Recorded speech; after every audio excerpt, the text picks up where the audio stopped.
সৎ কাঠ কাটার। এক সময় এক বনের কাছে এক দরিদ্র কিন্তু সৎ কাঠমিস্ত্রি বাস করত। জীবিকা নির্বাহের জন্য প্রতিদিনই তিনি বনে গিয়ে গাছ কাটতেন এবং বাজারে কাঠ বিক্রি করতেন। একদিন নদীর ধারে গাছ কাটতে গিয়ে তার হাত থেকে কুড়াল পড়ে গভীর পানিতে পড়ে যায়। তিনি নদীর ধারে বসেছিলেন, দুঃখিত, তার অর্থ উপার্জনের একমাত্র হাতিয়ার চলে গেছে।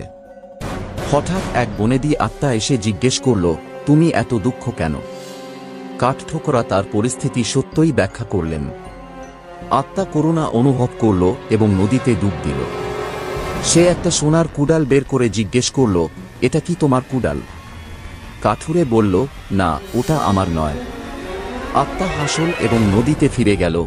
তারপর একটি রূপার কুঠার নিয়ে ফিরে এল। এটা কি তোমার?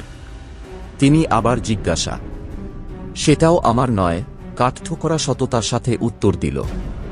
অবশেষে আত্মা একটি পুরানো লোহার কুড়াল নিয়ে এসেছিল, যেটি কাঠ কাটার আসল। হ্যাঁ, এটা আমার, সে আনন্দে চিৎকার করে বলল।